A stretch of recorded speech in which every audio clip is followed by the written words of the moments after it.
ഇതെന്താ പറ്റിയ അമ്മേ? തൊഴിലുറപ്പിന് പോയപ്പോഴേ കൈ മുറിഞ്ഞു. വെയിലായോണ്ട് ചോര നിൽക്കുന്നില്ല. ഒരുപാട് വെയിലൊക്കെ ആണെങ്കിൽ അമ്മേനെ നാളെ തൊട്ട് തൊഴിലുറപ്പിന് പോകണ്ട.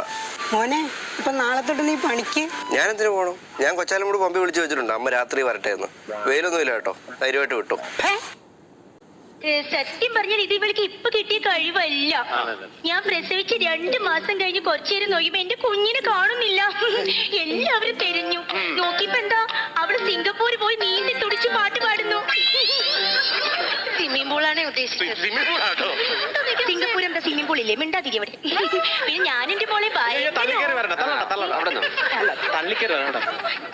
എന്റെ മോളെ ഭയങ്കര ഓർഫനേജ് ആയിട്ടാ വളർത്തിയത്. യുനോ, ഓർഫനേജ് എന്ന് പറഞ്ഞാൽ അനാഥാലമാണ് തള്ളേ. അതൊക്കെ എനിക്കറിയാം. ഞാൻ അതല്ല ഉദ്ദേശിച്ചത്.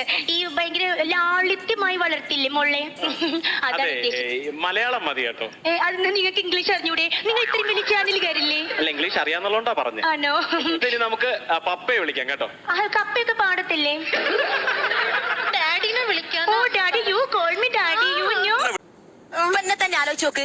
കല്യാണത്തിന് മുന്നേ ഞാൻ എന്റെ സ്വന്തം ഇഷ്ടത്തിനാ ജീവിച്ചേ. എന്റെ ഇഷ്ടം തോന്നിയ മാതിരി. കല്യാണം കഴിഞ്ഞപ്പോ ഭർത്താവിന് ഇഷ്ടപ്പെട്ട ഭക്ഷണം, ഭർത്താവിന് ഇഷ്ടപ്പെട്ട വേഷം, ഭർത്താവിന് ഇഷ്ടപ്പെട്ട സ്ഥലങ്ങൾ എല്ലാം ഭർത്താവിന്റെ ഇഷ്ടത്തിന് മാത്രം. എന്തൊക്കെയായിരുന്നു ഭർത്താവിന്റെ ഇഷ്ടങ്ങള്? ഞാൻ പറയുന്നത് അതിന്റെ അപ്പുറത്തേക്ക് അങ്ങോട്ട് അറിയാപ്പെട്ടെ കുട്ടിന്റെ ചേർച്ചടിച്ചാ പഠിച്ചാവില്ലേ മനുഷ്യനിട്ട്. അത്രയ്ക്ക് പാവപ്പെട്ട ഒരു സ്ത്രീയാ മോളെ ഞാൻ. മനസ്സിലായി, നിങ്ങളിത് പറഞ്ഞപ്പോ മനസ്സിലായി നിങ്ങൾ അത് പാവപ്പെട്ട സ്ത്രീയാന്നുള്ളത്. അതാ. നിന്റെ വീട് എവിടാ? ആലുവ. ആലുവയില് ഭർത്താവൊക്കെ ഉണ്ടോ? എന്തുവാ ജോലി? സെൻട്രൽ ജയിലിലാ. അയ്യോടാ, സർക്കാർ ഉദ്യോഗത്തിന്റെ ഭാര്യയാണോ ഈ വീട്ടുവേലയ്ക്ക് നടക്കുന്നത്? അയ്യോ അതല്ല, പിന്നെ ചേട്ടൻ ജയിലിലാ. ഒരാളെ കൊന്നോണ്ട് അകത്ത് കയറി പോയി കിടക്കാം. നിന്റെ വാപ്പ കാണിക്കുന്നത് ഞാൻ തെണ്ടി തരാട്ടാ. താഴെയുള്ള 2 മരുമക്കളെയും പെരുന്നാളിന് വിളിച്ചല്ലോ, എന്നെ ഇതുവരെ വിളിച്ചിട്ടില്ല ആ മനുഷ്യൻ. കഴിഞ്ഞ പെരുന്നാളിന് വന്നതാ, ഇതുവരെയായിട്ട് തിരിച്ചു പോയിട്ടില്ല. മിണ്ടാണ്ട് വായടച്ചോണ്ടിരുന്നോ? ഹലോ ചേച്ചി, നമസ്കാരം. നമസ്കാരം. ഞാൻ ഇവന്റ് മാനേജറാണ്. എവന്റെ മാനേജർ എനിക്കെന്താ? അല്ല, അതല്ല, പോകുന്നതിന് മുന്നേ നമുക്കൊരു വ്ളോഗൊക്കെ ചെയ്യണം കേട്ടോ.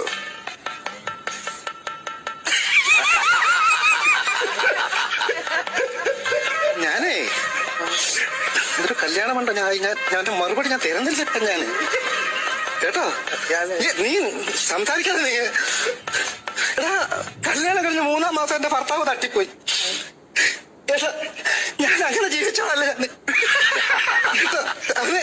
എടാ, 3 മാസം കഴിഞ്ഞ് ഭർത്താവ് ചത്തുപോയെങ്കിലും ഞാൻ ഇന്ന് വരെ ഒരു കല്യാണം കഴിച്ചിട്ടില്ല. 8 വർഷം കഴിഞ്ഞാണ് എനിക്ക് ഈ കുഞ്ഞ് പിറക്കുന്നത്. അങ്ങനെ ജീവിക്കാനാണെങ്കില് മിണ്ട ഇത് കഴിയട്ടെ കേട്ടോ. പിന്നെ നിന്റെ പരിപാടിയൊക്കെ കാണുന്നോണ്ട് ഞാൻ നിന്നെ ഒന്നും, നിങ്ങൾക്കറിയാവോ, നിങ്ങൾക്ക് ചിലപ്പോൾ മനസ്സിലാക്കി കാണത്തില്ല സാറേ. ഇവിടെ തൊപ്പി ചേരാത്ത കേരളത്തിൽ 2 പേരേ ഉള്ളൂ. ഒന്ന് ശിക്കാരി